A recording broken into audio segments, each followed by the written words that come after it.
Hello, it's a blustery, is it Thursday? It's Thursday. It all blurs. The Dayton City Paper has an excellent article. Letter. A letter. Well, it still has an excellent, this particular one, you should take a look at it. Stop moving it around so much, Greg. It's bad for the video. This has an excellent letter that really describes Dayton's problem. I mean, it is, in a nutshell, Dayton's problem, in my humble opinion, and probably many more. Oh, and I agree. And there's a letter to the editor today, or a letter to an open letter, about in the free speech. Ethnic intimidation. By Yvette Williams of Kettering. Apparently... Hold on. Before we get started, I'm giving you an apology, Yvette. There's no excuse for that kind of behavior. Well, but are you apologizing for all white people that, naturally believe they don't want to be around black people? I'm apologizing for all people that we have to endure this kind of stupidity still. Still, we do it. And because we teach our children. Let's fill in what happened to Yvette. Her daughter is a varsity cheerleader for Kettering Fairmont, Greg's alma mater. Yes. And a lily white school when I went there. And they played Dunbar. And they played them at Kettering. Fairmont. At Fairmont. And apparently, during the course of the game, some of the Fairmont students decided to say some rather inappropriate things, loud enough that Yvette could hear them far away from where. Well, her daughter heard them and was quite. Her daughter heard them too, and her daughter actually went up to the Dunbar coach and apologized. Yes, apparently we have racial slurs going on in Kettering. Shock and horror, I'm sure, because really.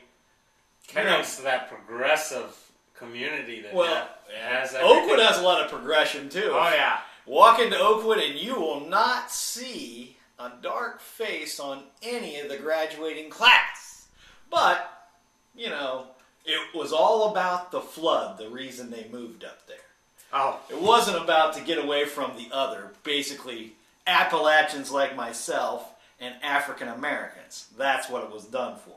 So if you look around at this particular article, it's one of the reasons, and I know Yvette is probably appalled that this still goes on, that she had to watch and her daughter had to watch. And that the administrators didn't do anything, and then afterwards, after she had gone up and talked to the administrators about that, they didn't get back to her. No, they pulled her child out of class to have a discussion about it.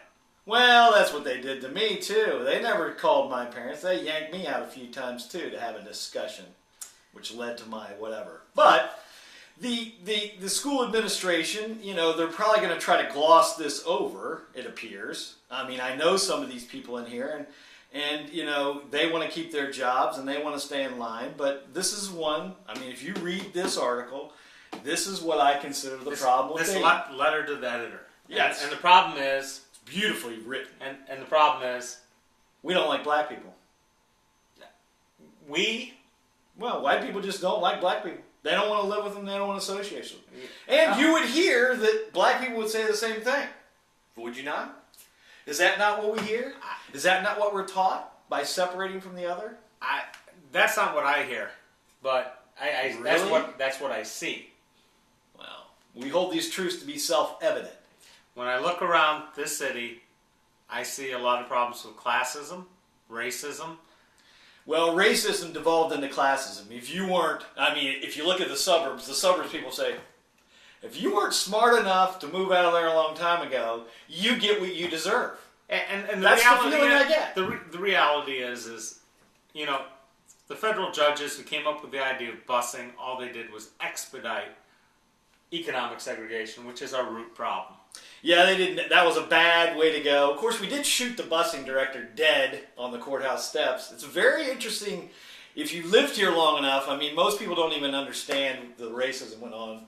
The Roosevelt pool, I think there were two separate pools. There were two pools. I've swum in both of them before. One was called the Inkwell. Guess why? It wasn't called that when I was there. It wasn't called that officially, but under the tone. So this kind of problem, I consider it cancer. My high school had two pools too. Really? Yeah. Was it separated ethnically at one time? It was at one time. Then they switched it to the boys and the girls. Oh, yes, of course. Yes. The boys had the full Olympic pool and the girls had the little itty bitty pool. Well, the little itty bitty pool was, But my high school is now no longer nicely integrated like it was when I went there, but now it's about 80% African American, so it's changed profusely.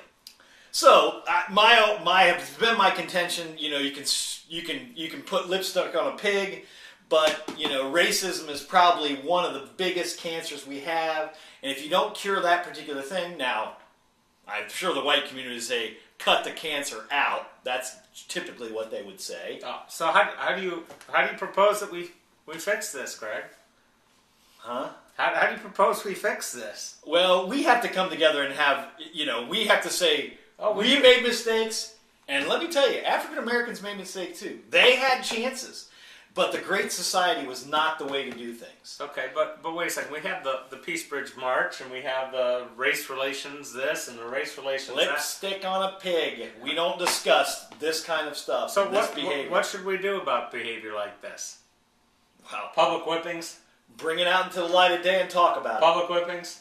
it. On whom? On these students. The Kettering students? Of course. Well, discipline inside the schools. Of course, another topic that really we need to get into eventually about what the problem is. And the parents who let their kids say this kind of thing, shame on you too. I agree. Yeah. But I've heard there were a whole lot of people sitting in that gym that didn't turn around when they had the opportunity and shut those punks up. Yes, for a society to go bad, it's for good men to do nothing. Exactly. So next time you hear somebody say something, say something. All right. That's more on this topic, I'm sure, as it is pervasive. But we can start today.